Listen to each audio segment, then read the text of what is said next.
வருஷத்துடைய முதல் ஞாயிற்றுக்கிழமை நம்ம கூடி வந்திருக்கிறோம். உங்களுக்கு தேவன் கொடுத்த வாக்குத்தத்த வசனத்தை தியானிக்கலாம் நினைக்கிறேன். எடுத்தவர்கள் நீங்கள் வாசிக்கலாம். ஏசாயா தீர்க்கதரிசியின் புஸ்தகம் யாக்கோபு வேர்பற்றி இஸ்ரவேல் பூத்து காய்த்து உலகத்தை பலனால் நிரப்பும் நாட்கள் வரும். இந்த வேத வசனம் யாருக்கு சொல்லப்பட்டது, எப்ப ஆண்டவர் சொன்னார் அப்படின்னு நம்ம தெரியணும். அப்படின்னா 4வது வசனத்தை வாசிக்கும் போது அதை புரிந்து கொள்ள முடியும். 4வது வசனத்தை வாசிக்க என்னிடத்தில் இல்லை, முச்செடியையும் நெரிஞ்சலையும் எனக்கு விரோதமாய் யுத்தத்தில் கொண்டு வருகிறவன் யார்? நான் அவைகள் மேல் வந்து அவைகளை ஏகமாய் கொளுத்தி விடுவேன். ஆண்டவர் சொல்றாரு, இந்த வசனத்தை சொல்லும் போது ஆண்டவருடைய பிள்ளைகளுக்காக மட்டும் அவர் சொல்லல, பக்கத்துல சத்ரு நிற்கிறான், பிசாசு இருக்கிறது, சாத்தான் நிற்கிறான். சாத்தானை வைத்துக் கொண்டு தேவன் இந்த வசனத்தை சொல்லுகிறார். 1வது வசனத்திலே 2வது வசனத்திலே நீங்க வாசித்தீங்கன்னா உங்களுக்கு புரியும். தேவன் தம்மால் தெரிந்து கொள்ளப்பட்ட பிள்ளைகளை ஒரு திராட்சை தோட்டம் போல அவர் உருவகப்படுத்தி தான் அதுக்கு என்ன செய்ய போகிறேன் என்பதையும் அவர் சொல்லுகிறார். எப்படி ஒரு திராட்சை தோட்டத்திற்கு அதுக்கு தண்ணீர் பாய்ச்சுவோமோ அதெல்லாம் அவர் பேசுகிறார்.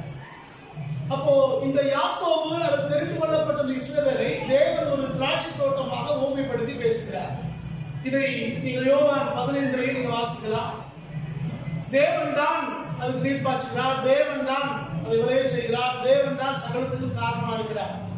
அப்போ தேவன் செய்கிற இந்த காரியத்தை சத்ரு பார்க்கிறான். தேவன் தம்முடைய பிள்ளைகளை ஆஸ்வதிக்கிறார், தேவன் தம்முடைய பிள்ளைகளை உயர்த்த போகிறார் என்பதை அறிந்து அவன் அங்கே நெருங்கல்களை கொண்டு வந்து போடுகிறான். 4வது வசனம் சொல்லுது, வாசிங்க, திரும்ப வாசிங்க. 4வது வசனம், முச்செடியையும் நெரிஞ்சலையும் எனக்கு விரோதமாய், நல்லா பண்ணீங்க, முச்செடிகளையும் நெருங்கல்களையும் எனக்கு விரோதமாய் யுத்தத்தில் கொண்டு வருகிறான் யார்? யுத்தத்தில் கொண்டு வருகிறவன் யார்? இவன் கொண்டு வருகிறான், அவனை யார் என்று தேவன் கேட்கிறார். நீங்க வந்து இது எப்படி சொல்றது, அதாவது நெகட்டிவா சொல்லி ஒரு நேர்மறையான காரியத்தை சொல்வதற்காக தேவன் என்று சொல்லவில்லை. லிட்டரலாகவே சாத்தான் சில காரியங்களை நம்ம வாழ்க்கையிலே செய்கிறார். அதை இந்த தேவன் உணர்த்துகிறார். பிசாசு என்ன செய்கிறான் அப்படிங்கிறத வேதத்திலே கவனிச்சு பார்த்தோம்னா அவன் 2 காரியங்களை அடிப்படையில செய்கிறார். முதல் காரியம் யோவான் 10ஆம் அதிகாரம் 10வது வசனத்திலே வாசிக்கும் போது, திருடவும் கொல்லவும் அழிக்கவும் வருகிறான் என்று வேற கொண்டு போறான். பிசாசுடைய நோக்கத்துல முதலாவது நோக்கம் என்னன்னா, நம்மகிட்ட இருந்து சிலவற்றை கொள்ளையடிக்க வேண்டும், நம்மிடத்திலிருந்து சிலவற்றை எடுக்க வேண்டும், நம்மளிடத்தில் இருக்கிற சில காரியங்களை அழிக்க வேண்டும் என்பது பிசாசுடைய நோக்கமா இருக்கிறது. இந்த வசனத்தை நீங்க சரியா புரிந்து கொள்ளணும்னா, இந்த வருட வாக்குத்தத்தத்தை நீங்க சரியா புரிந்து கொள்ளணும்னா, பின்னால இருக்கிறத பக்கத்தில் நிற்கிற ஆள் யார் என்பதை தெரிந்து கொள்ள வேண்டும். சாத்தா என்ன செய்யறான்னா, அவன் திருடவும் கொல்லவும் அழிக்கவும் வருகிறான். அப்போ நம்ம இருக்கிற ஒரு காரியத்தை அவன் பிடிக்குவதற்காக நமக்கு இருக்கிற சந்தோஷம், சமாதானம், சுகம், ஆரோக்கியம், நன்மைகள், வருமானங்கள், தொழில்கள் இதெல்லாம் நம்மகிட்ட பிடிக்குவதற்கு, நம்மகிட்ட எடுப்பதற்கு அவன் முயற்சி செய்கிறான். முதல் காரியம். 2வது அவன் என்ன செய்யறான்னா, அவன் நமக்கு சிலவற்றை கொடுக்கிறான். யார் கொடுக்கிறது? யாரு? சாத்தானும் கொடுக்கிறான். அவன் என்ன கொடுக்கிறான் அப்படின்னா, அவன் ஒன்றைத்தான் இங்க வாசிக்கிறோம், அவன் நெருக்கல்களையும் முச்செடிகளையும் நமக்கு கொடுக்கிறான். நீங்க வேதத்துல நீங்க படிச்சு பாத்தீங்கன்னா, ஆண்டவராக இயேசு கிறிஸ்து அன்றைக்கு 40 நாட்கள் வனாந்தரத்திலே உபவாசித்தார். தினசரி பிசாசோடு போராட வேண்டிய ஒரு சூழ்நிலை. 40வது நாளிலே 3 முறை அவன் வந்து சோதிக்கிறான். அவன் சோதிக்கும் போது எப்படி சோதிக்கிறான்னா, தேவனுடைய வார்த்தையை கொண்டே அவனுக்கு தேவனுக்கு ஆலோசனை சொல்றது மாதிரியும், தேவனுக்கு ஒரு வழிகாட்டு மாதிரியும் சில புத்திமதிகளை அவர் சொல்லி அவரை கெடுக்க முயற்சி செய்கிறார். அவர் தேவகுமாரா இருந்தபடினாலே அவரை எதிர்த்து நிற்கிறார். நமக்கு தெரியும், அவ்வளவு விரும்பவில்லை. அவர் பிசாசும் சில நேரங்களில் ஆலோசனை கொடுக்கிறான், சில பொருட்களை கொடுக்கிறான், சில உதவிகளை செய்கிறான். ஆனா அது நமக்கு நன்மைக்கு ஏதுவானது அல்ல, அவை தீமைக்கு ஏதுவானவைகள். அப்போ தேவன் நம்ம ஒரு திராட்சை தோட்டமாய் தெரிந்து கொண்டு அவரை ஆஸ்வதிக்க விரும்போது பிசாசு அந்த நெருக்கல்களையும் முட்களையும் கொண்டு வருகிறார். தேவன் தெரிந்து கொண்ட தோட்டம், தேவன் நாட்டின தோட்டம், தேவன் நீர் பாய்ச்சின தோட்டம், தேவன் வேலையடைத்து விளை செய்கிற தோட்டம், அது எல்லாருக்கும் ஆசீர்வாதமாக இருக்கும். தேவன் சகல ஜனங்கள் இந்த தோட்டத்தை தேவன் தெரிந்து கொண்டிருக்கிறார். ஆனா பிசாசு என்ன செய்யறானா, தந்திரமாக சிலவற்றை உள்ளே கொண்டு வருகிறார். நல்லா கவனிக்கணும். பிசாசு எல்லா நேரங்களையும் நமக்கு எடுக்கிறது இல்ல. சில நேரங்களில் சில காரியங்களை நமக்கு கொடுத்து அவன் நம்மை கெடுக்க நினைக்கிறான். இன்னைக்கு இருக்கிற உபதேசங்கள்ல மிக மிக ஆபத்தாய் போற உபதேசங்கள்ல ஒண்ணு, தேவன் நினைச்சதெல்லாம் கொடுப்பார் அப்படிங்கிறது. வேதத்துல எங்கேயுமே அப்படி இல்லை. தேவன் எல்லா காரியங்களையும் நிபந்தனைக்கு உட்பட்டே தேவன் நமக்கு கொடுக்கிறார். நமக்கு எது நன்மையா இருக்குமோ, தேவன் நமக்கு எது ஆசீர்வாதமா இருக்குமோ, எது நமக்கு மேன்மைப்படுத்துமோ, எது நம்மை பரலோகத்துக்கு ஆயத்தப்படுத்துமோ அதைத்தான் தேவன் நமக்கு கொடுக்கிறாரே ஒழிய நம்ம விரும்புகிற எல்லாவற்றையும் தேவன் கொடுக்கிறதல்ல. நம்ம புரிந்து கொள்ளுங்கள். தேவன் நமக்கு நன்மை செய்கிறவர், தேவன் நமக்கு உதவி செய்கிறவர். ஆனா ஒன்றை கொடுத்து தேவன் நமக்கு கெடுக்க விரும்புகிறது இல்லை. தேவன் எந்த நேரத்துல எதை கொடுக்கணுமோ தேவன் அதை செய்கிறார். நேற்று இரவுல ஒரு மூத்த சபையுடைய முன்னாள் ஒரு விசுவாசி வெளியூர்ல இருக்கிறாங்க. அவங்க நேற்று இரவுல ஒரு காரியத்தை சொன்னார். ஒரு குறிப்பிட்ட நபரை குறித்து அவங்க இறந்து போயிட்டாங்க. ஏன் இறந்தாங்க அப்படின்னு விசாரிக்கும் போது அவர் எதுவுமே சொல்றது என்னன்னா, நான் என்ன சொன்னா அது நடக்கும். அவர் ஒரு முறை சொன்னார், நான் ஞாயிற்றுக்கிழமை சபைக்கு வரும்போது எப்பயுமே புது ட்ரெஸ் தான் கொண்டு வருவேன், பழைய ட்ரெஸ்ஸே போட மாட்டேன். ஒண்ணும் இல்லைன்னா கட்சி பார்த்து புதுசா இருக்கும் அப்படின்னு சபையில வந்து சொன்னார். விசுவாசில இருந்து கேட்டாங்க, என்னையா இப்படியாலாம் நல்ல எழுதிட்டீங்களே அப்படின்னு. அப்படி பேசுற ஒருத்தர் எதுவுமே நம்ம வாய் வார்த்தையில இருக்குது, சொன்னது நடக்கும், எல்லாம் நடக்கும் அப்படின்னா கடைசி பார்த்தா எல்லா வியாதியும் வந்து மிக மிக சின்ன வயசுல அவர் மறித்து போனார். அன்றைக்கு பிசாசு சில ஆலோசனைகளை, சில புத்திமதியை கொடுக்கிற மாதிரி கொடுத்து, நமக்கு சில விசுவாசத்தை சொல்லிக் கொடுக்கிற மாதிரி சொல்லிக் கொடுத்து உங்களையும் என்னையும் சீக்கிரமாய் அழிக்கிறது அவன் நோக்கமா இருக்கிறது. அப்போ தேவன் ஒரு பக்கம் நமக்கு நன்மையை கொடுக்கும் போது பிசாசு எதையோ நம்ம கொடுக்கிற மாதிரி கொடுத்து நம்மளை கெடுக்கிறவனா இருக்கிறான். அப்ப இதெல்லாம் கவனமா இருக்கணும். அப்ப இங்கே தேவன் ஒரு தோட்டத்தை குறித்து பேசுகிறார், திராட்சை தோட்டத்தை குறித்து இந்த அதிகாரத்திலே தேவன் பேசுகிறார். தேவன் தாம் தெரிந்து கொள்ளப்பட்ட அந்த இஸ்ரவேலை அல்லது யாக்கோபுடைய சந்ததியாரை ஒரு திராட்சை தோட்டத்துக்கு ஊமைப்படுத்தி பேசுகிறார். ஆனா இந்த திராட்சை தோட்டத்துக்குள்ள அவர் தண்ணீர் பாய்ச்சி வேலை அடைத்து அதை பலன் கொடுக்கிற அளவுக்கு கொண்டு வர நேரத்துல சத்துரு பக்கத்துல இருந்து நெருக்கில்களையும் அங்கே முட்களையும் உள்ள கொண்டு வந்து இதை கெடுக்க பார்க்கிறான். அப்பதான் கர்த்தர் சொல்றா, என்ன நடக்க போகுதுன்னா, நீ இந்த சத்துருவா இருக்கிற நீ ஒண்ணு என் கூட சமாதானமாகி வந்துரு, அப்படி இல்லைன்னா நான் உன்னை அழிக்க போறேன். சரி, அதான் முன்னாடி வசனம். சாத்தானுக்கு சொல்ற, நீ திருந்தலன்னா என் ஜனங்களுக்கு விரோதமாய் தொடர்ந்து இந்த வேலையை செஞ்சுட்டு இருப்பான்னா, இன்னும் நெருக்கங்களையும் முட்களையும் கொண்டு வருவான்னா நான் உனக்கு விரோதமாய் பட்டயத்தை எடுப்பேன், நான் உன்னை அழிச்சிருவேங்கிற. அப்படி இல்லைன்னா நீ என்னோட சமாதானமாய் வரணும் அப்படின்னு சொல்லிட்டு தான் இந்த வாக்குத்தத்த வசனத்தை அவர் ஆண்டவர் பேசுகிறார். இப்ப வசனத்தை வாசிங்க, உங்களுக்கு புரியும். இப்ப ஆண்டவர் சொல்லுகிறார், யாக்கோபு வேர் பற்றி இஸ்ரவேல் பூத்து காய்த்து உலகத்தை பல நாள் நிரப்பும் நாட்கள் வரும். திருமணத்துக்கு முன்னால நம்ம பாஸ்ட் பெண் பார்த்துட்டு இருக்கும்போது நான் வார்த்தை சொன்னேன், எனக்கே வருமானம் இல்லை, எனக்கே சாப்பாடு இல்லை, நீங்க எனக்கு கல்யாணத்தை பண்ணி வச்சு அவங்களுக்கு எப்படி சாப்பாடு போடுறது அப்படின்னு. அப்ப பாஸ்டமா சொன்னாங்க, ஒன்ன போசிக்கிற ஆண்டவர் கூட ஒரு ஆளுக்கு ஆண்டு சாப்பாடு போட மாட்டாரா அப்படின்னு. அந்த நாட்களில் எனக்கு தேவன் இந்த வாழ்க்கை குறித்து, எதிர்காலத்தை குறித்து தேவன் கொடுத்த வாக்குத்தத்த வசனம் இதே வசனம் தான். ஆண்டவர் எனக்கு சொன்னார், யாக்கோபு வேர் பற்றி இஸ்ரவேல் பூத்து காய்த்து உலகத்தை பல நாள் நிரப்பும். தேவன் தெளிவா எனக்கு இந்த வசனம் சொன்னதுக்கு பிறகுதான் எனக்கு ஒரு நம்பிக்கை வந்துச்சு. பரவாயில்ல, தேவன் நமக்கு ஏதோ வாழ்க்கைய வச்சிருக்கிறார். நல்லா கவனிங்க, இந்த வேதவசனத்தில் ஒரு சில காரியங்களை நான் ஹைலைட் பண்ண விரும்புறேன். இதுக்கு முன்னாடி இதுக்கு சப்போர்ட்டிவாக ஒரு 2 வசனத்தை உங்களுக்கு சொல்ல விரும்புறேன். நீங்க எடுத்தவங்க வேகமாக வாசியுங்கள். 2 ராஜாக்களின் புஸ்தகம் 19ஆம் அதிகாரம் 30வது வசனம். 2 ராஜாக்கள் 19ஆம் அதிகாரம் 30வது வசனம்.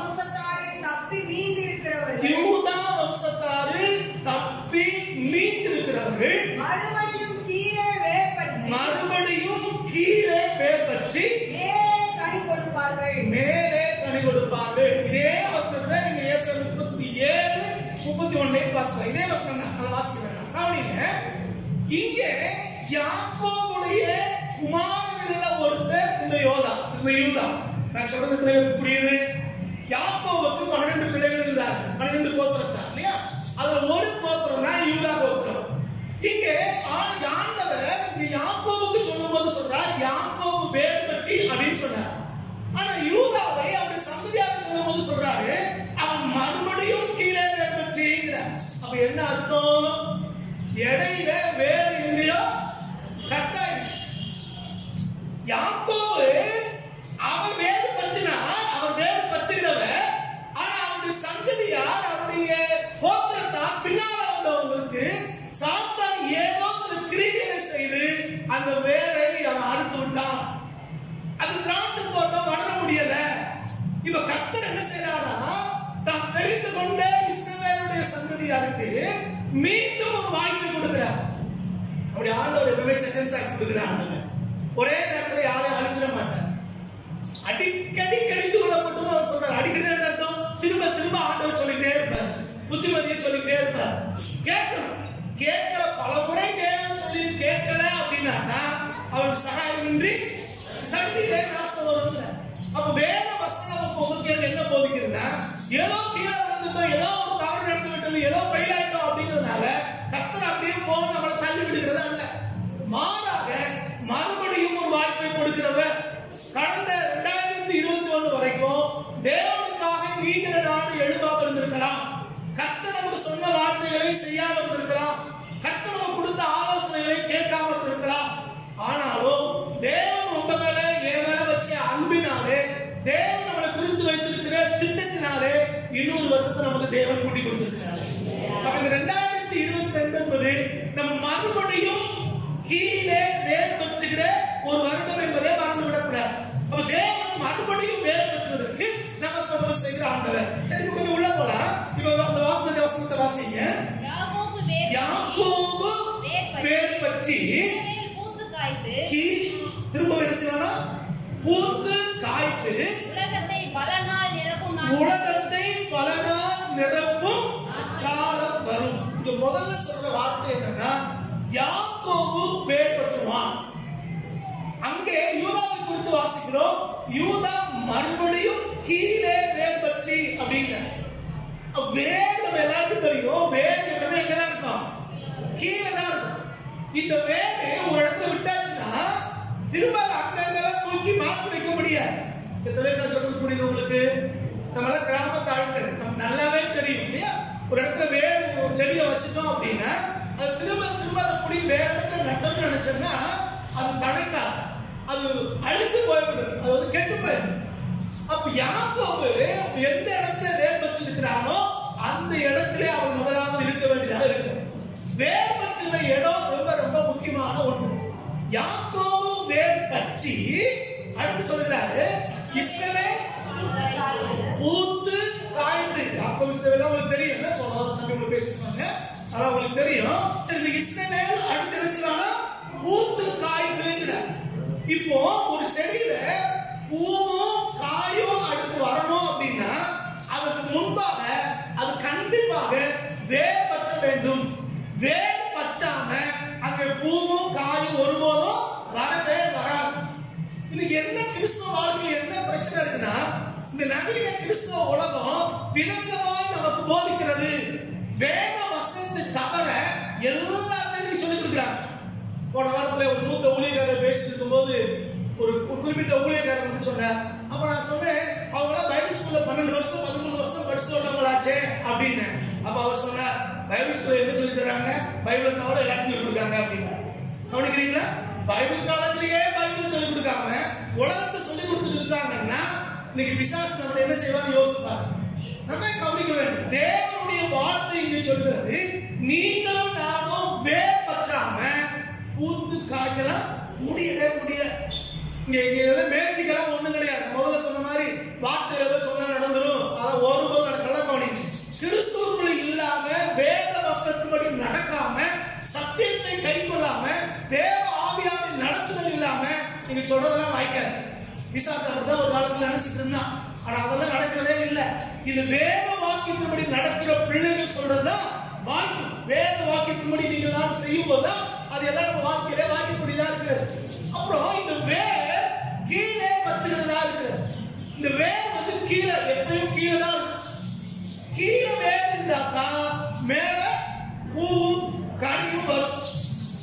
இன்றைக்கு நமக்கு என்ன பிரச்சனை அப்படின்னா, கிறிஸ்துவ வட்டாரங்கள்ல கீழே இருப்பதற்கு யாரும் விரும்புறதே.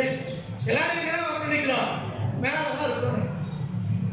நம்ம நாட்டுக்கு ஒரு பிரதமர் இருக்கார். அவர் எப்பயுமே போட்டோவுக்கு தான் போஸ்ட் கொடுப்பார். ஏன்னா அவருக்கு ஆசை என்ன அப்படின்னா, எல்லாருக்கும் முன்னால என்ன செய்யணும் தெரியும். இன்னைக்கு இப்படிதான் நீங்க நிறைய பேருக்கு வெளியே 4 பேருக்கு முன்னால இருக்கணும். லட்சம் பேருக்கு ஆடுவாங்க, யோசிப்பாங்க. ஒரு வேலை செய்யுங்க, யோசிப்பாங்க. ஆனா முன்னால வந்து பல சட்டையை போட்டுட்டு ஏதாவது ஒரு மைக்கு பிடிக்கணும் என்ன செய்வாங்க, நிறைய பேர் விரும்புறாங்க. இன்னைக்கு கிறிஸ்தவ வட்டாரத்துல நிறைய இருக்கிற ஒரு சாபம் இது. ஆனா இங்க வேதம் என்ன சொல்றது, யாக்கோபு பத்தினா அவன் முதல்ல கீழே மறைஞ்சிருப்பான். அவன் கீழே இருப்பான், அவன் முதல்ல மறைந்திருப்பான். யார் மறைந்திருக்கிறார்களோ அவர்களைத்தான் தேவன் உயர்த்தி வைக்கிறார். தன்னைத்தான் தாழ்த்துகிறவன் எவனும் உயர்த்தப்படும். 2005ஆவது வருடம் நினைக்கிறேன், புவனேஸ்வரிலே இந்திய அர்ப்பணி இயக்கங்களுடைய கூட்டமைப்பினுடைய தலைவர்களுக்கான ஒரு கூடுகை நடந்தது. சென்னையிலிருந்து கத்துட்டு போயிட்ட நம்ம மைசூர் ஜான் இளங்கோவனும் நானும் ஒரே கம்பார்ட்மெண்ட்ல ட்ரெயின்ல போயிட்டு இருந்தோம். போயிட்டு இருக்கும்போது அவரே அந்த வார்த்தை சொன்னார், தம்பி இப்ப நம்ம போற இடத்தை பத்தி உங்களுக்கு தெரியுமில்ல, தெரியும்னே அப்படின்னு. அப்போ சொன்னார், நம்ம போற இடத்துல பெந்தகோஸ்து மட்டும் இல்லப்பா, எல்லா திருச்சபையாரும் வந்திருக்காங்க. அங்க போய் பாரு, நமக்கு ஒரு பெரிய ஆச்சரியம் காத்திருக்கோம். என்ன அப்படின்னா, 1000 சர்ச்சுக்கு தலைவரா இருக்கிறவர் 2000 சர்ச்சுக்கு தலைவராக வந்திருப்பாங்க. ஆனா அவங்க முனிசிபாலிட்டியில வேலை செய்யறவங்க போடுற காக்கி பண்ண போட்டு வர்றாங்க. ஆனா நம்ம ஊர்ல பெந்தகோஸ்து ஒரு கூட்டம் இருக்குது. என்ன சொன்னது, அவன் 10 விசுவாசம் இருக்க மாட்டான். ஆனா அவன் சஃபாரியும் கோட்டும் அவன் ஷூவும் அவன் நடக்கிற நடையும் பாரு, பெருமை. இதனாலதான் இந்த பெந்தகோஸ்தர்களை ஆண்டவர் ஆசிரியக்கிறதே இல்லை அப்படின்னு நல்லா கவனிக்கணும். ஒரு அனுபவஸ்தர் சொன்ன ஒரு வார்த்தை என் மனசுல ஆணி அடிச்சது மாதிரி இருக்கு. எங்கே மறைந்திருக்கிறோமோ, எங்கே தாழ்மை இருக்கிறதோ, எங்கே எளிமை இருக்கிறதோ அவர்களை தேவன் உயர்த்துகிறார். தேவனுக்கு பிரியமான பகட்டான வாழ்க்கை அல்ல, பலன் கொடுக்கிற ஒரு வாழ்க்கை. தேவன் உங்கள்கிட்ட என்னை எதிர்பார்க்கிறது நான் பேருக்கு மேல பெருமையா தெரிகிற, நெஞ்சு நிமிர்ந்து தெரிகிற ஒரு வாழ்க்கை இல்லையா. தாழ்ந்திருந்து கர்த்தருக்காக எதையாவது ஒன்றை செய்ய வேண்டும். சரித்திரத்தை வாசித்து பாருங்க, சாதித்தவர்கள் எல்லாம் மறைந்திருந்து வேலை செய்தவர்கள். சாதிச்சவங்க எல்லாம் கர்த்தருக்காக பெரிய காரியங்களை செஞ்சவங்க எல்லாம் சும்மா பெருமை பேசிட்டு தெரிஞ்சவங்க அல்ல. தன்னை காட்ட வேண்டும் என்பதற்காக எதையும் செய்தவர்கள் அல்ல. நீங்களும் நன்றாக புரிந்து கொள்ள வேண்டும். இந்த வருஷத்துல கர்த்தர் உங்களையும் என்னையும் கனி கொடுக்க வைக்கணும் அப்படின்னா, நீங்களும் நானும் ஆண்டவருக்கு பிரயோஜனமா மாறணும்னா கீழே முதல்ல என்ன செய்யணும், வேர் பற்ற வேண்டும், மறைந்திருக்க கற்றுக்கொள்ள வேண்டும். தேவ சமூகத்திலே நம்ம உட்கார்ந்து இருக்க கற்றுக்கொள்ளணும். தேவ சமூகத்தில் உட்கார்ந்து இருக்கிறது யாருக்கும் தெரியாது. இப்போ ஒரு பேஷன் வந்து கிறிஸ்தவ வட்டாரங்கள்ல என்ன அப்படின்னா விளம்பரம். என்ன விளம்பரம்? 40 நாள் உபவாசம், 50 நாள் உபவாசம், 120 நாள் உபவாசம். உபவாசத்துக்காக கர்த்தருக்கு ஸ்தோத்திரம். வேதத்துல உபவாசிக்க சொல்லி இருக்கிறது, நீங்களான உபவாசிக்கணும். ஆனா 4 பேருக்கு சொல்றதுக்காக, பேருக்காக, பெருமைக்காக அல்ல. உபவாசம் என்பது, ஜெபம் என்பது நமக்கும் தேவனுக்குள்ள உறவு முறையை கட்டுவதற்கு, நம்முடைய சபைக்கும் தேவனுக்கு இடையே உறவு முறையை கட்டுறதுக்காக ஒன்றே ஒழிய பெருமைக்காக அவங்க செஞ்சாங்க நான் செய்றேன், அவங்க சொன்னாங்க நான் சொல்றேன் அப்படிங்கிறது இல்ல. மறைந்திருந்து நடக்கிற சகல காரியங்களையும் தேவன் உயர்த்தி கொண்டே வருகிறார். நீங்கள் நான் எப்படி இருக்கோம் கொஞ்சம் யோசிப்பா. நீங்களாம் நிறைய ஜப ஊழியர்கள் பேர்ல நிறைய வந்துருச்சு. கர்த்தருக்கு பிரியமில்லாத காரியம். 199% ஜப ஊழியர்கள் சொல்றவங்க தேவனுடைய வார்த்தைக்கு விரோதமாக செயல்பட்டு கொண்டிருக்கிறார்கள். சபை செய்ய வேண்டிய வேலையை, சபை ஊழியக்காரர் செய்ய வேண்டிய வேலையை திருட்டுத்தனமாக சாத்தானுடைய ஏவுதலினாலே அநேகருக்கு வேலை செய்து கொண்டிருக்கிறார்கள். சபைக்கு விரோதி சாத்தான் அப்படின்னாலும் சாத்தான் நேரடியாக சபைக்கு விரோதமாக செயல்படுறது இல்லை.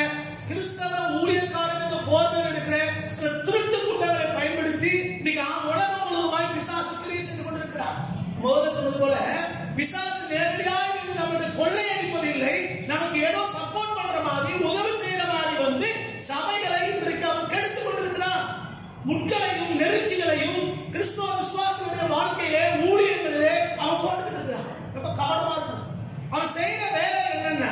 இங்க மறைந்திருக்கிற வெளியே தெரியாத இருக்கிற ஆட்களை எடுத்து உனக்கு யாருக்கும் தெரியாது, நீ அங்கேயே வேலை செஞ்சுட்டு இருக்க, நீ அங்கேயே ஜோப் பண்ணிட்டு இருக்க, நீ அங்கேயே ஒடுங்கி இருக்கிற அப்படின்னு சொல்லி நீ எங்க கூட வந்தா வேற ஒரு பிளாட்ஃபார்ம் கொண்டு போறோம், ஒரு 4 பேருக்கு பயன்படுத்த வைக்கிறோம், இப்படி எல்லாம் பொய்யான பகட்டான வார்த்தைகளை சொல்லி அவருடைய வாழ்க்கையை கெடுக்கிறார்கள்.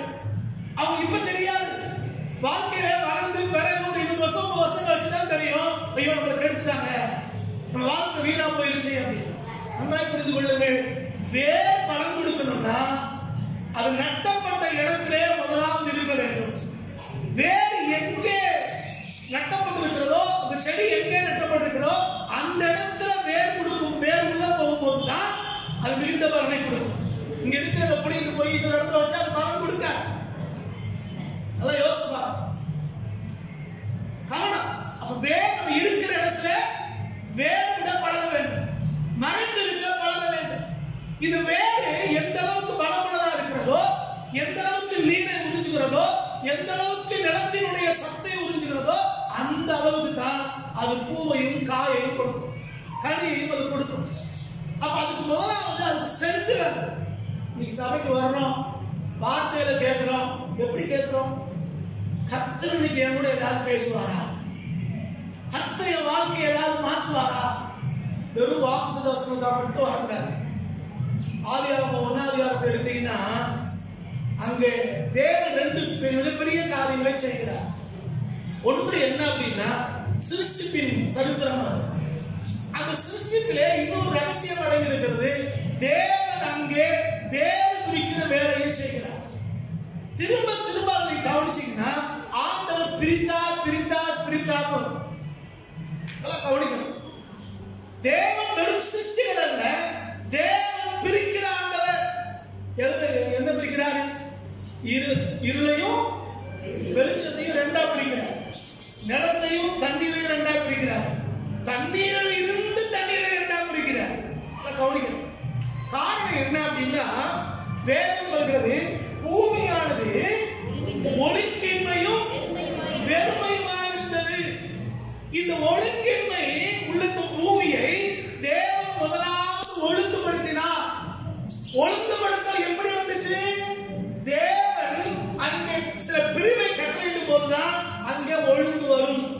நம்ம வாழ்க்கையிலையும் சில ஒழுங்கு இருக்கணும்னா சில பிரிவினைகள் நமக்கு தேவை. என்ன பிரிவினை? பிசாசோட, பக்கத்துள்ள ஜனங்களோட, வீண் வார்த்தை பேசி தீர்த்துறவங்களோட, விசுவாச வாழ்க்கையில் இல்லாதவங்களோட, கர்த்தருக்கு பிரியமில்லாதவங்களோட இருக்கிற அந்த நிலைமையிலிருந்து கொஞ்சம் வெளியே வர கற்றுக்கொள்ள வேண்டும். அது இல்லாம நீங்களும் நானும் ஒருபோதும் வெறுமையை நிறைவாய் மாற்ற முடியாது. இந்த ஆதியாகமம் 1ஆம் அதிகாரத்துல தேவன் 6 நாட்கள் எல்லாத்தையும் செய்து முடித்தார் என்று பார்க்கிறோம். 7ஆவது நாள் ஓய்ந்திருந்தார். இந்த 6 நாள்ல முதல் 3 நாள் தேவன் செய்த வேலை என்ன அப்படின்னா ஒழுங்கு இல்லாதவற்றை அவர் ஒழுங்குபடுத்தினார். அதன் பின்பு 3 நாள் தான் வெறுமையை எல்லாத்தையும் கொண்டு நிரப்பினார். அப்போ இன்னைக்கு நம்ம வாழ்க்கை வெறுமையா இருக்குதுன்னா, வெறுமையான வாழ்க்கை நிரப்பப்பட வேண்டுமானால் முதல்ல எதிரெல்லாம் ஒழுங்கு இல்லையோ அதை முதல்ல நீங்கள் நானும் ஒழுங்குபடுத்தணும். வெறும் ஒழுங்கு இல்லாம வாக்குத்தத்தங்கள் எல்லாம் நம்ம வாழ்க்கையில நிறைவேற போறதே இல்லை. சும்மா பேசலாம், நம்ம காலண்டர்ல போடுற மாதிரி தலையில் இல்லாம வாரம் இல்லாம நடுவில் ஒன்று பிச்சு எடுத்து நடுவில் போட்டு நீ அப்படி இருப்ப இப்படி இருப்பேன்னு சும்மா சொல்லலாம். ஆனா அதனாலே உங்களுக்கு எனக்கு ஒரு ஆசீர்வாதம் வரப்போறது இல்லை. நீங்களும் நானும் ஆசீர்வாதத்தை சோதரிக்கணும்னா, இந்த வேதம் சொல்லுகிற ஆசீர்வாதத்தை நீங்கள் நானும் பெற்றுக்கொள்ளணும்னா எதுல எல்லாம் ஒழுங்கு இல்லையோ அதை முதலாவது நீங்கள் நானும் ஒழுங்குபடுத்த வேண்டும். வேதம் சொல்லுகிறபடி நம்ம வாழ்க்கை இருக்கிறதா?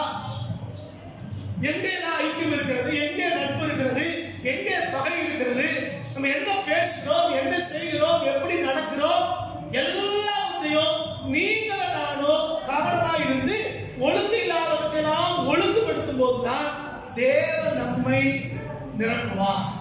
அப்படி இல்லைன்னா வெறுமையாக ஆதியிலேயே தேவன் இதை செய்தார். அப்போ இந்த செடி வேர் பற்றணும்னா, இந்த திராட்சை செடி வேர் பற்றணும்னா முதல்ல இது நம்ம இருக்கிற இடத்துல இருக்கமான்னு முதல்ல பார்க்கணும். அங்கெல்லாம் பிடிக்கிறதுனால ஒரு பிரோஜனம் ஒன்றும் இல்லை, அது தழைக்கவே தழைக்காது. அப்ப இந்த திராட்சை செடி வளர வேண்டுமானால் இருக்கிற இடத்துல அது வேர் பற்ற கற்றுக்கொள்ள வேண்டும். அது எந்த அளவுக்கு ஸ்ட்ராங்கா இருக்கோ, எந்த அளவுக்கு அது நீளமா போகுதோ அந்த அளவுக்கு தான் அது பலன் கொடுக்கும். முதல் காரணம். இரண்டாவது வாசிக்கிறோம், யாக்கோபு வேர் பற்றி இஸ்ரவேல் என்ன செய்யுமா? பூத்து காக்கும். படிப்படியாக தான் போகும். ஆவியானவர் சுருக்கமாய் நமக்கு எழுதி கொடுத்திருக்கிறார். வேறு சரியா தப்பா பூ சரியா இருக்கும். அப்ப அதுக்கு இடையில இந்த ரகசியம் இருக்கு. அது வளரணும். அது வளர்ந்து செடியாகி அந்த சரியான பருவத்துக்கு வந்து அது பூ பூக்க ஆரம்பிக்கிறது. நம்மள நட்டின அடுத்த நாளே ஏதாவது கிடைச்சிருமான்னு இன்னைக்கு நட்டோம், நாளை காலையில் ஏதாவது கிடைக்குமா அப்படின்னு பாருங்க. எல்லாமே திடீர் வளம், எல்லாமே திடீர் வளம். எனக்கு தெரியும், திடீர் ரசம் வந்துச்சு, அப்புறம் திடீருக்கு சாம்பார் வந்துச்சு, இது எல்லாமே கிடைக்கும். பருப்பு சாதம் அப்படி ஒரு சின்ன ஒரு பாட்டில் வச்சிருக்கேன், தண்ணி ஊற்றினா உடனே பருப்பு சாதம். ரவை உப்புமா ஒரு சின்ன டப்பா, தண்ணி ஊற்றின உடனே உப்புமா, சூடான உப்புமா கிடைக்கும். எல்லாம் திடீர் திடீர் திடீர். நம்ம வாழ்க்கையை நம்ம என்ன நினைக்கிறோம்? திடீர்னு மேலே வந்தோம், திடீர்னு பெரிய ஆளாக, திடீர்னு பணக்காரனாக இல்லை. விசுவாசனா அப்படி செய்வோம். இயேசு கிறிஸ்து கொண்டு போய் உப்பரிகள் இருந்து அவர் சொல்றான். அவர் எங்க இருக்கிறாரு? ஒரு தச்சனுடைய குமாரனை வாழ்ந்துட்டு இருக்காரு. அவர் கொண்டு போய் மேல தூக்கி வச்சுட்டு சொல்றான், எல்லாம் உனக்கு தான். உடனே பெரிய ஆளாயிடலாம். ஆனா என்ன கண்டிஷன்? எனக்கு பணிந்து கொள்ள. சாத்தான் தான் இந்த வேலை செய்யறான். திடீர்னு மேல வந்துடணும். ஒரு காலம் நடக்கவே இல்லை. தேவன் உங்களுக்கு எனக்கும் சகல ஆசீர்வாதத்தையும் கொடுக்கிறவர். ஐஸ்வர்யத்திலிருந்து எல்லாத்தையும் தேவன் உங்களுக்கு எனக்கு கொடுக்கிறவர். ஆனா எல்லாவற்றுக்கும் ஒரு காலகட்டத்தை தேவன் வைத்திருக்கிறார். பிரசங்கி 3ஆம் அதிகாரம் சொல்லுது, எல்லாவற்றிற்கும் ஒரு காலம் உண்டு. தேவன் அவனது காலத்தில் எல்லாவற்றையும் நேர்த்தியாய் செய்கிறார். தேவன் செஞ்சாருன்னா அது நேர்த்தியா. ஷார்ட் ரூட்ல நாம எதையாவது ட்ரை பண்ணோம்னா அது ஏற்றிக்க முடியாது. அப்போ இங்க சரியான வேறுபட்டுமானால் அது சரியான நேரத்தில் அது பூக்க ஆரம்பிக்கும். இந்த பூத்தது அடுத்து என்ன செய்வாங்க? காய்க்கும். அப்புறம் பல நாள் உலகத்தையே நிரப்பும். அப்ப இங்க லோக்கல்ல நம்ம இருக்கிற இடத்துல நம்ம சரியான வேர் கொடுத்தோம்னா உலக அளவுல தேவன் நடைமுறை உதவி செய்வார். புரியுது? அப்ப வேர் பற்ற வேண்டிய இடத்துல நீங்கள் நான் சரியா வேர் பற்றி இருந்தோம்னா நம்ம குடும்பத்துல, நம்ம சபையில, நம்ம வேலை செய்யற இடத்துல நீங்கள் நானும் சரியா இருந்தோம்னா இந்த நமக்கு கிடைக்கிற இந்த பலன், இந்த பூத்து காய்த்து பலன் கொடுக்கிறது நம்ம சபைக்கு, நம்ம ஊருக்கு, நம்ம இருக்கிற இடத்துக்கு மட்டும் இல்லையா, உலகத்தையே பலனால நம்பலாம். ஆனா உலகத்துல போய் வேர் பற்றுவது ஆண்டவர் சொல்லல. வேர் பற்றுகிறது ஒரே இடத்துல. ஆனா பலன் எங்க போகுது? நம்முடைய பலன் உலகமெல்லாம் பிரயோஜனம். அப்போ இது எவ்வளவு காலம் எடுக்கும்? வேர் பற்றி வளர்ந்து அது பூத்து காய்ச்சி அதுக்கு பிறகு அது பல நாள் உலகத்தையே நிரப்புமா. என்ன பிரச்சனைனா நம்ம வேர் பற்றுறதுதான் பிரச்சனை. நமக்கு ஒரு இடத்துல வேர் பற்றுறது இஷ்டம் இல்லை. ஆண்டவருக்குள்ள சரியா இருக்க நம்ம முடியுது. கர்த்தர் வச்சிருக்கிற இடத்துல நம்ம இருக்க முடியாது. குடும்பத்துல நம்மளால ஸ்ட்ராங்கா இருக்க முடியாது. நம்ம ஊர்ல சொல்லுவாங்க, இக்கரைக்கு அக்கறை வச்ச அப்படின்னு. நம்ம என்ன தோணுது? அவங்க நல்லா இருக்காங்க, நம்ம அப்படி போயிடுவோமா, அப்படி செஞ்சிருவோமா, ஏதோ யார் யாருக்கையோ ஆலோசனை கேட்கிறோம். கிராமத்து ஒரு பழமொழி சொல்லுவாங்க, 10 பிள்ளைய பெற்றவர்களுக்கு ஒத்த பிள்ளைய பெற்ற ஆலோசனை சொன்னாங்க. இந்த மாதிரி தான் இன்னைக்கு நம்ம ஊரில் நடக்குது. ஆலோசனை சொல்றதுக்கு குறைவே இல்லை. ஒரு சின்ன பிரச்சனை போதும், ஊர் உலகம் அத்தனை நமக்கு ஆலோசனை சொல்லணும். எங்க ஐயா சொல்றாரு, குடவண்டி போட்டது பைத்தியக்காரன்டா அப்படிங்க. குடவண்டி போட்டாச்சுன்னா என்னது? அவன் பைத்தியக்காரன். கண்ட கண்டவெல்லாம் வந்து புத்தி சொல்லணும். நீ கிறிஸ்தவ வாழ்க்கையில பஞ்சமே இல்லை ஆலோசனை சொல்றேன். குடும்ப முகாம் நிறைய நிறைய குடும்பம் பெற்று பண்ணதுக்காகவே இந்த கிறிஸ்தவ குடும்பம் பார்த்தாங்க. ஏன்னா அங்க வந்திருக்கிறவன் கல்யாணமே குடும்பத்தை பத்தி பேசுறேன். கொடுமை. கவனி, யார் உபதேசங்களை கேட்கிறோம், யார் பிரசங்கங்களை கேட்கிறோம், நமக்கு ஆலோசனை கொடுக்கிறவர் யார், ரொம்ப முக்கியம். நீங்கள் நானும் கிறிஸ்துவுக்குள்ள வளரணும்னா தேவ சத்தத்தை கேட்டு பழக வேண்டும். கர்த்தர் உங்களோடு என்னோடு நேரடியாக பேசுகிற அந்த அனுபவத்துக்குள்ளாக வரணும். ஏதோ வரம்பற்ற சகோதரர்கள், வரம்பற்ற சகோதரிகள் தான் கர்த்தர் பேசுறாரு. சொல்ல போனா அவங்கள்ட்ட பேசுறதே இல்லை.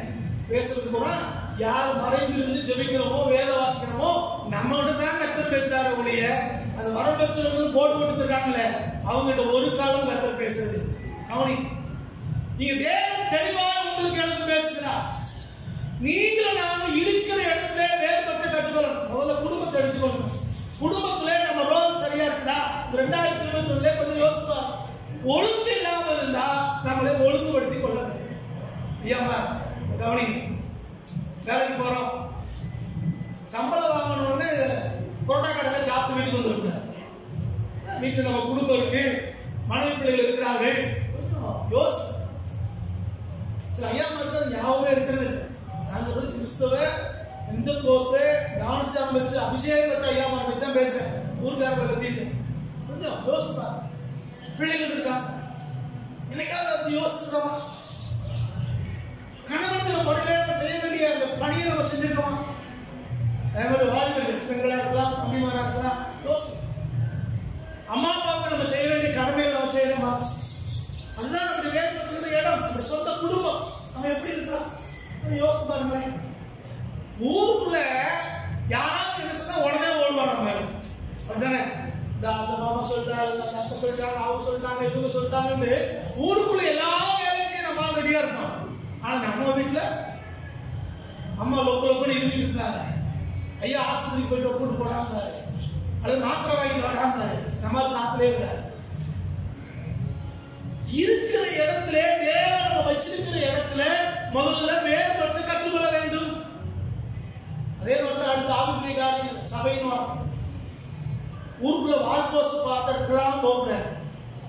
வால்போஸ் பாத்திரமெல்லாம் போய் நிற்கிறது கழுதன்னு. அதுதான் என்ன செய்யும், போய் அந்த நிற்கணும். அது அவங்க வேலையை அவங்க செய்யறாங்க.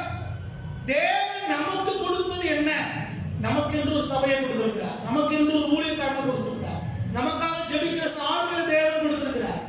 அதுல நீங்க நான் சரியா இருக்கணும்னு இங்க வேறுபட்ட தேவன் உங்களோடு பேசணும்னா அவர் நேரடியாக வேத வசனத்தின்படி முதலாவது பேசுவார்.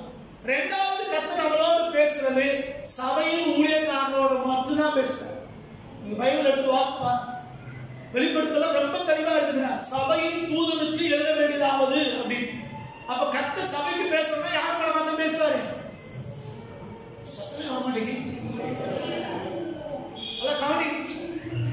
தேவன் சபைக்கு தான் பேசுறார். தேவன் பேசுறது யாருக்கு தான் பேசுறார்? தனிப்பட்ட ஆளுக்கு முதல்ல பேசுறார், நேரடியாக பேசுறார். இரண்டாவது தேவன் பேசுறது சபைக்கு பேசுகிறார். மற்ற தெருக்கூட்டங்கள தேவன் பேசுறாரு, நீங்க போடல. சபை சபை சபை தான் எல்லாமே. இந்த சபை குறித்து வேதம் சொல்லுகிறது. எப்படி பேசுறாரு? வரவே போல பேச மாட்டாரு. வேதம் தெளிவா இருக்குது. சபையின் தூதனுக்கு எழுத வேண்டியதாவது. சபையின் தூதன் யாரு? பாஸ்டர். அவர் சின்னவரா இருக்கலாம், பெரியவரா இருக்கலாம், படிச்சவரா இருக்கலாம், படிக்காதவரா இருக்கலாம். ஒரு அண்ணன் இருக்காங்க, அவர் கல்லூரியினுடைய பிரின்சிபல், பிஎஸ்சி முடிச்சவர், போஸ்ட் பிஎஸ்சி முடிச்ச அண்ணன். அவர் போற சர்ச்சில் இருக்கிற பாஸ் 5ஆம் கிளாஸ் ஃபெயில் ஆனார். நான் ஒரு நாள் கரெக்டா கேட்டேன், எப்படி அவர் எடுத்துட்டோ பேசிட்டு இருக்காருன்னு அப்படின்னு. அவர் சொல்றாரு, தப்பா பேசுறாரு, எனக்கு நல்லா தெரியும், ஆனாலும் கர்த்தரே அந்த சபையை கொடுத்துருக்காரு. யோசிச்சு பார்த்தேன், எப்படி சாத்தியம்? அப்ப என்னைக்காவது போய் ஃபர்ஸ்ட் நீங்க சொன்னது தப்பு, பைபிள் எப்படி முன்னத்துல எப்படி போட்டுன்னு சொன்னீங்களானே அப்படிங்கிறேன். அவர் சொன்னா தப்பா எடுத்துக்கோப்பா, நல்ல பொருள் இருக்கும்போது சொல்றேன். பாஸ்டர் நீ பிரசங்கம் ஆயத்தம் பண்றதுக்கு முன்னால வசதி பின்னா வசதி படிச்சு பார்த்துட்டு சொல்லுங்க. சாத்தான்னு சொல்றதை போய் விசுவாசி சொல்லி போடுறாரு. நிறைய எழுப்புதல் பிரசங்கமாக பேசுவாங்க.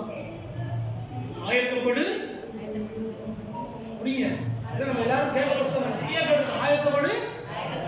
ஆயத்தப்படுது யாருக்கு சொன்னது? சாத்தானுக்கு சொல்ற. நீயும் ஆயத்தப்படு, உன் முடிச்ச கொடுத்து ஆயத்தப்படுத்து, உன் மூக்குல தோட்டம் போட்டு இழுத்துட்டு போய் உன்னை பாதாளத்தை போட்டு கொல்ல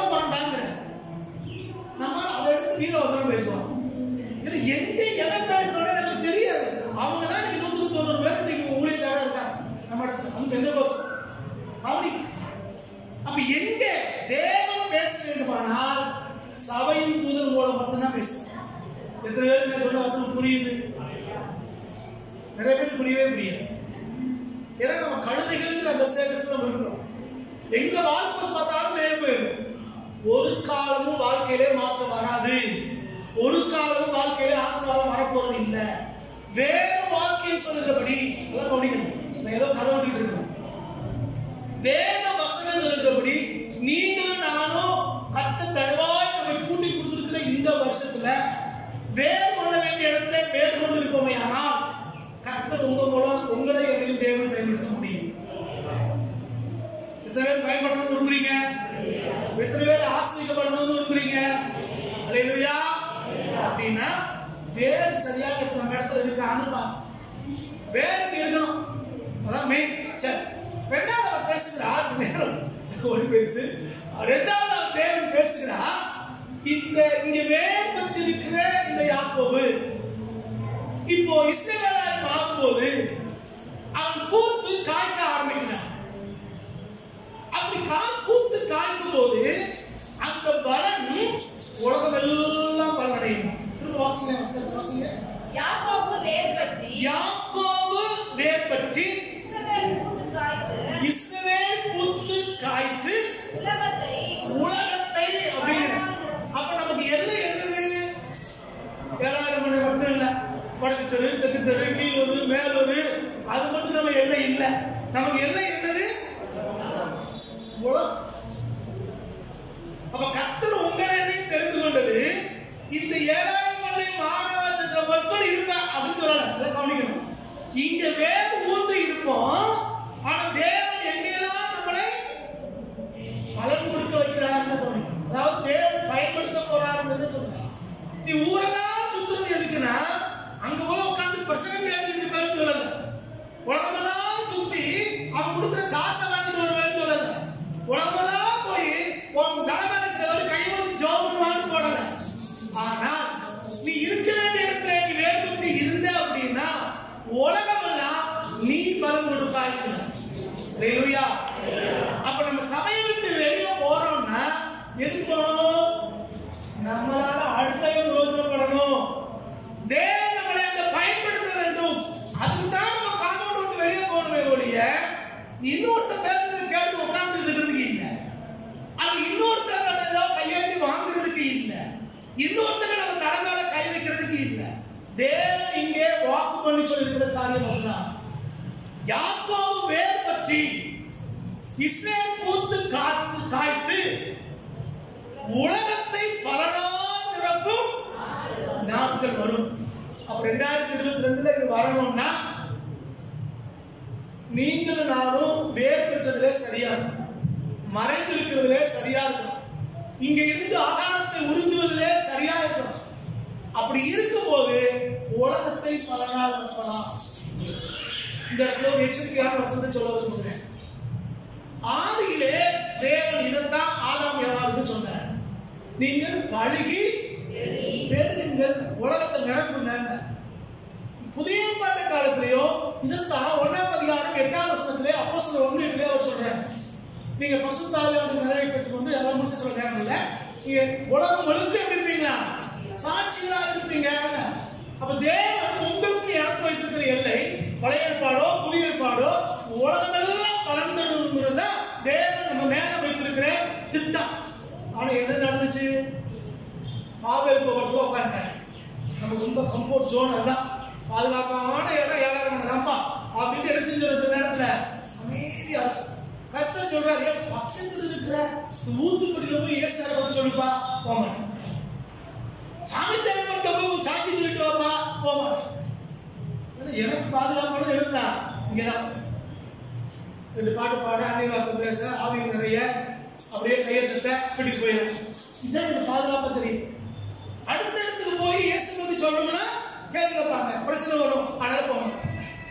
ஆனா தேவ திட்டம் அதுவல்ல. தேவன் ஒரே இடத்துல இருக்கும்படி உங்களை தேவன் தெரிந்து கொள்ளவில்லை. எல்லா இடத்திலையும் பலன் கொடுக்கும்படி தேவன் உங்களை கொண்டு கொடுக்கிறார். பாபே எல்லாம் உட்கார்ந்தாங்க. முதல்ல நகரத்தை கட்டினாங்க, கர்த்தர் ஆசீர்வதிச்சார். வீடு தேவைதானே, ஊர் தேவைதானே, ஆசீர்வதிச்சார். ஆனா அடுத்த வாக்கியம் சொல்கிறது, அவங்க சொல்றாங்க நமக்கு பேர் உண்டாக ஒரு கோபுரத்தை கட்டுவோம். கர்த்தர் பார்த்தா, தேவன் இடைப்பட்டார், வாசல்கள் தாறுமாறாச்சு, செதறி ஓடுன, உலகமெல்லாம் ஓடுனா, தேவத்துக்கு நிறைவேறிச்சா, உலகமெல்லாம் ஓடணும். அப்போஸ்தலர் 1:8 கர்த்தர் சொன்னார், நீங்க பூமி எல்லாம் பூமியுடைய கடைசி மருத்துவ சாட்சியா இருக்கணும்னு சொன்னா, இவன் எருசலேம்லயே உட்கார்ந்துட்டான். அதுலயும் வர்றாங்க கூட எல்லாத்தையும் கொண்டு வா, கொண்டு பாதவடியில வை, எல்லாத்தையும் சாப்பிட்டு இருப்போம். கவனிங்க, உலகத்திலேயே மிகப்பெரிய சோம்பேறித்தனம் என்னன்னா உட்கார்ந்து சாப்பிட்டே இருக்கு. யாராவது சம்பாதி எல்லாரும் கூட உட்கார்ந்து நான் ஒரு வேலை செய்யாம சாப்பிட்டே இருக்கேன் அப்படின்னு. எல்லாரும் ஏதாவது விதத்திலே ஒரு வேலையை நீங்க செய்யணும். வேற வசனம் சொல்லுகிறது, வேலை செய்ய மனதில்லைன்னா அவன் சாப்பிடவும் கூடாது. ஒரு வேலை செய்ய மனதில்லாதுன்னா அவன் சாப்பிடவும் கூடாது. இன்னைக்கு வேலை செய்யக்கூடாது அப்படின்னு ஒரு சோம்பேறித்தனம் வருதா, அன்னைக்கு சாப்பிடவே கூடாது, பட்டினிதான். அப்படிதான் பைபிள் நமக்கு சொல்லுது. அப்ப வேலை ஒவ்வொருத்தருக்கும் தேவன் வேலையை கொடுத்துக்கிறார். படிக்கிற பிள்ளைகளுக்கு படிப்பு ஒரு வேலை, அம்மாமாருக்கு சமைக்கிறது ஒரு வேலை, ஏதோ ஒரு வேலையை தேவன் கொடுத்துக்கிறார்.